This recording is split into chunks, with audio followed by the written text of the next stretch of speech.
So that's who you are.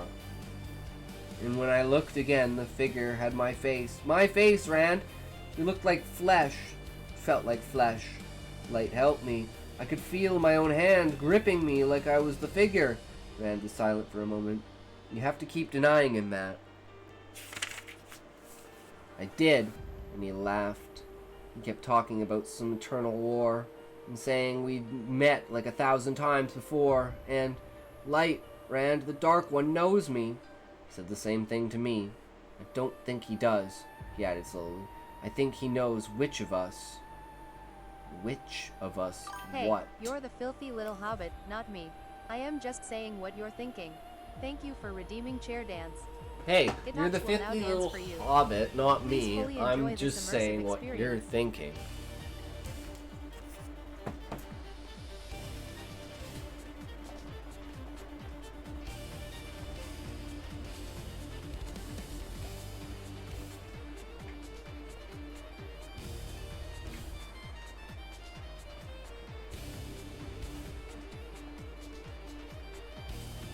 Keep dancing, bitch, it ain't over yet.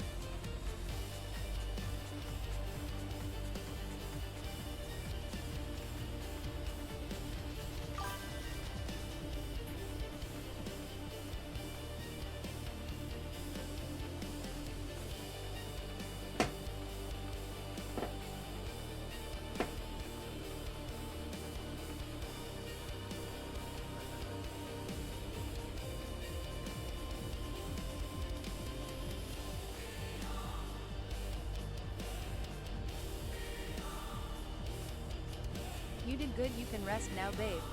True.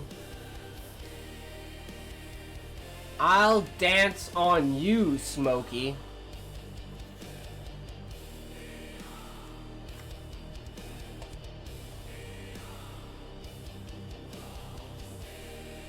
Which of us what?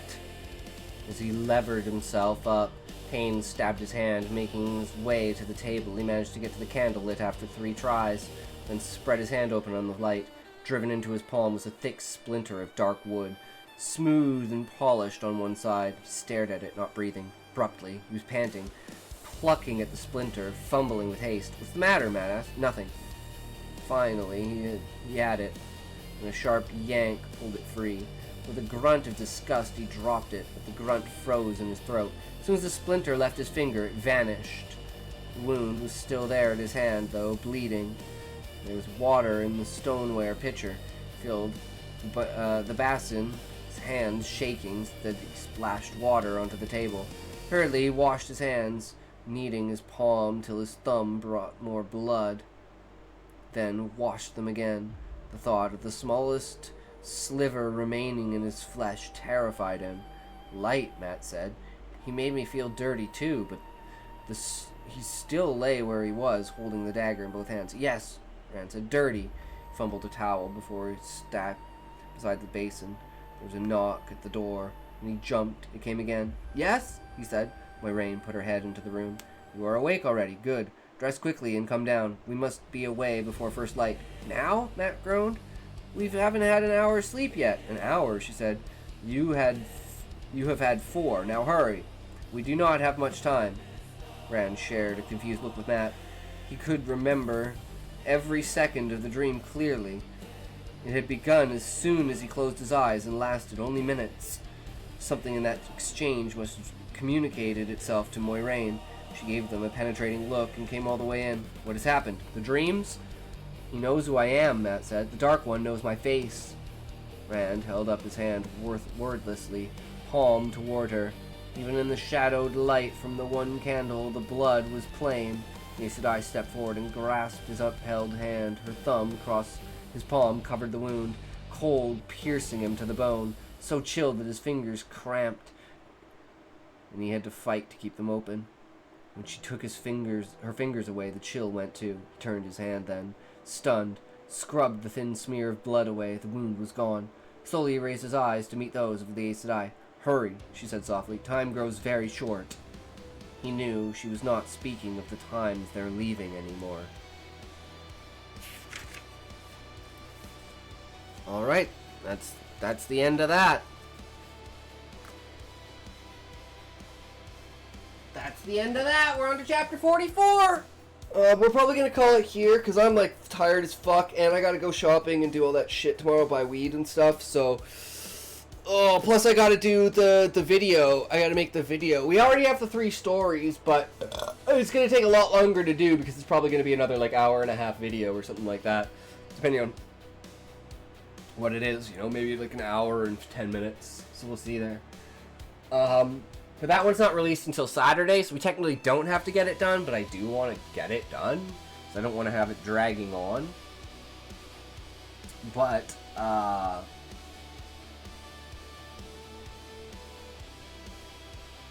yeah.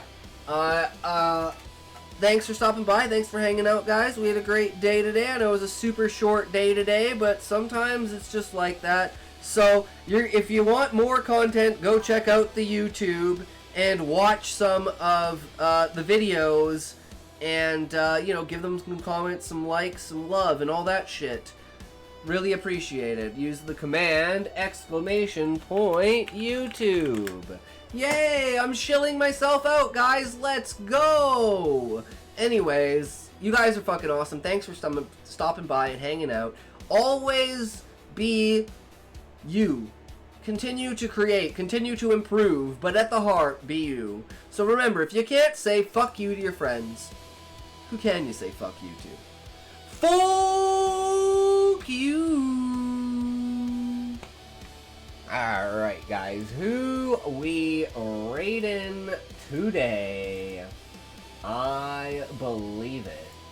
I see it. I know it. I've got it. You get gone, done dinner dance with the overband. Biddlebong, bitbats, boodle, schloopin'.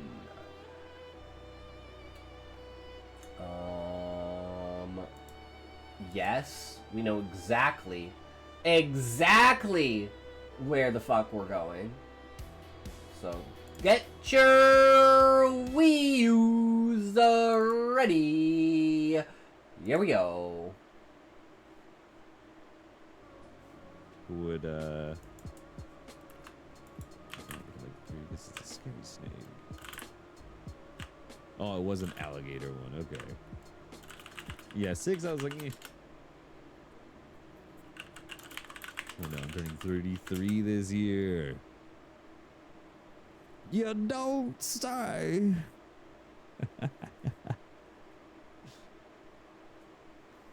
Alright, see you guys on the other side. Oh shit.